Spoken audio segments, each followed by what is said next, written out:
Leïla, Mathieu, Arnaud, Sophie et Jonathan sont tous médecins. Chacun a son parcours, chacun a son histoire, et chacun a trouvé aujourd'hui sa place au sein de l'industrie pharmaceutique.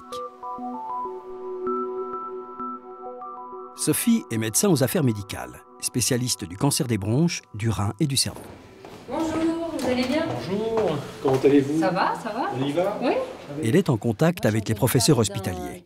Aujourd'hui, elle rencontre l'un d'entre eux pour réfléchir à une présentation grand public des premiers résultats d'un test pour lutter contre le cancer du poumon. Parce que maintenant on connaît les mutations. Donc moi j'ai deux activités principales. La première activité, c'est tout ce qui concerne la recherche clinique, développer avec les leaders d'opinion, avec les médecins, des projets de recherche plus fondamentaux. Et la deuxième partie de mon métier est axée sur tout ce qui concerne la stratégie médico-marketing du médicament, c'est-à-dire travailler à faire que nos produits soient le mieux positionnés dans le marché du médicament. J'ai encore des consultations hospitalières au rythme d'une demi-journée par semaine parce que c'est quelque chose qui est extrêmement favorisé par les laboratoires pharmaceutiques.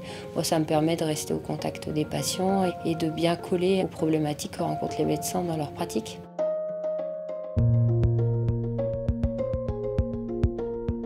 À la croisée de tous les services du laboratoire, Sophie et son équipe de 4 médecins sont garants de l'expertise médicale des produits dont ils ont la charge.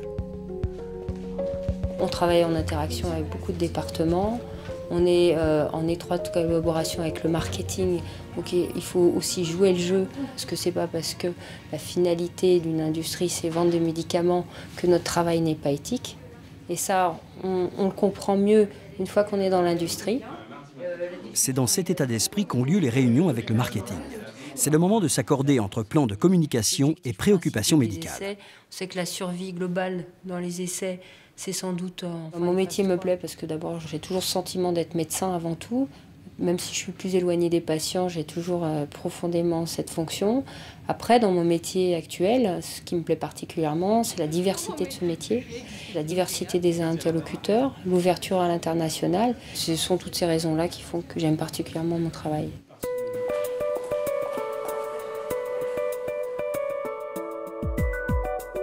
Arnaud est médecin régional. Spécialisé en rhumatologie, c'est l'homme de terrain du laboratoire. Moi, je suis fils de médecin militaire, donc j'ai toujours beaucoup voyagé. Et c'est vrai qu'aujourd'hui, le fait de travailler dans l'industrie pharmaceutique me permet de continuer à bouger comme ça. C'est vrai que je ne me voyais pas poser ma plaque en médecine générale et rester installé toute ma vie au même endroit. Arnaud est sur les routes 3 jours par semaine et connaît parfaitement les grands professeurs hospitaliers de sa région. C'est à lui de proposer au laboratoire les centres susceptibles de tester des nouveaux médicaments. Nous sommes 6 responsables médico-scientifiques sur la France. En ce qui concerne mon secteur, moi je travaille sur une vingtaine d'hôpitaux généraux et 5 centres hospitaliers universitaires.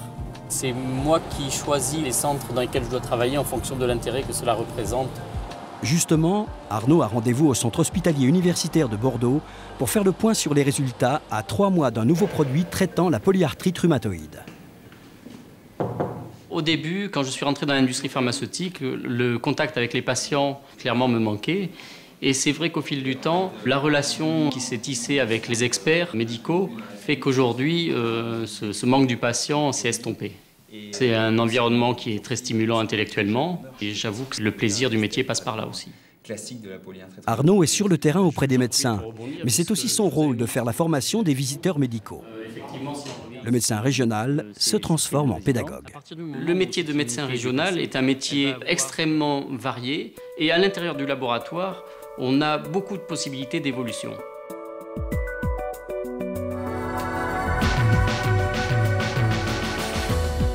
Jonathan est responsable affaires économiques et nouveaux produits. Il a une fonction tout aussi fondamentale au sein de son laboratoire. C'est lui qui va permettre de faire vivre le médicament en obtenant son remboursement.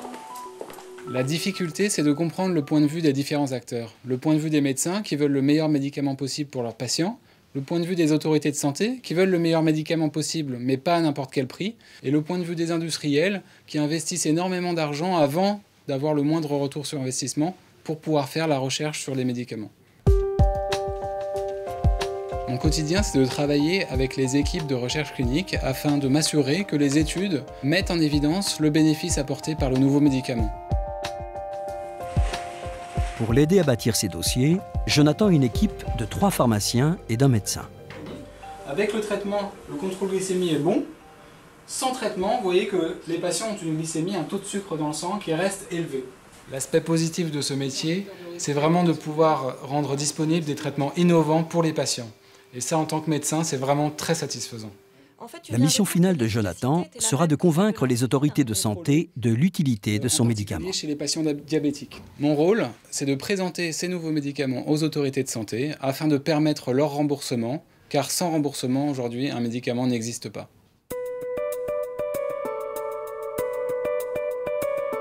Leïla est médecin pharmacovigilance. Elle est chargée de surveiller tous les effets des médicaments qui sont en essai clinique ou qui sont déjà sur le marché.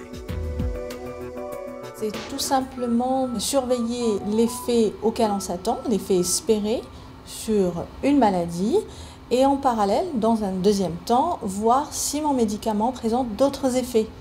Donc ça peut être des effets bénéfiques comme ça peut être des effets indésirables, des effets secondaires. Nous, on est en contact avec des médecins qui sont sur le terrain, qui prescrivent notre médicament et qui nous signalent un effet secondaire par rapport à ce médicament. Excuse-moi, j'ai un cas français de phase 4 qui concerne. D'accord, voilà. Merci, au revoir. Yeah. Moi, donc, je suis chargée à mon tour de vérifier si cet effet est relié ou pas à notre médicament. C'est exactement comme une enquête policière où il faut absolument trouver le coupable, donc la cause de ces effets. Leïla et ses collègues vont analyser méthodiquement le cas des patients sujets aux effets secondaires et vont demander des compléments d'information aux médecins traitants. Combien d'épisodes il en a fait? Parce que là, c'est... À la base, non. Mais par contre, il est diabétique. Au terme de leur enquête, le médicament sera reconnu ou non responsable des effets secondaires. Et par la suite, le bilan devra être transmis aux autorités de santé dans les plus brefs délais. Ce qui me plaît le plus dans ce métier, c'est cette recherche permanente du meilleur médicament pour le patient et donc cette volonté de soigner qui est toujours là.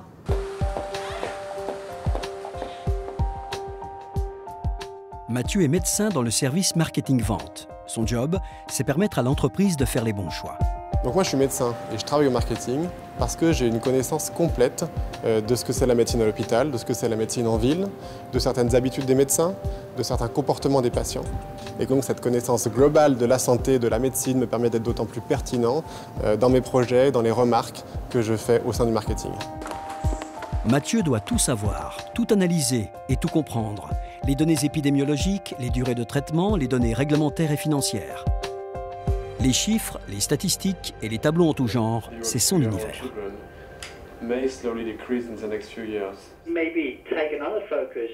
L'essentiel, c'est de faire parler ces chiffres, de leur donner un sens. Il faut être capable de regarder tous ces chiffres dans le détail, de formuler des hypothèses, de discuter ces hypothèses pour ensuite que l'entreprise prenne les bonnes décisions stratégiques. Mathieu et ses collègues travaillent pour l'avenir. Ils élaborent aujourd'hui un projet de lancement d'un futur traitement du diabète. Un choix stratégique important pour l'entreprise. Et puis surtout, ce qu'on voit depuis quelques mois ici, c'est la courbe rouge, qui est le lancement d'une nouvelle classe thérapeutique. Mes fonctions sont très transversales et je suis amené à travailler avec les chefs de produits, avec les directeurs marketing, avec les délégués médicaux. Donc ça, c'est pour l'interne. Et puis, je suis également amené à travailler avec des personnes extérieures à l'entreprise, comme par exemple des cabinets de conseil qui nous aident sur certains projets, et puis des sociétés prestataires qui nous aident à mener un certain nombre de recherches. On est tout le temps dans l'avenir et dans l'imagination de ce que seront demain le médicament et la santé. Et ça, pour moi, c'est une très belle façon d'exercer la médecine.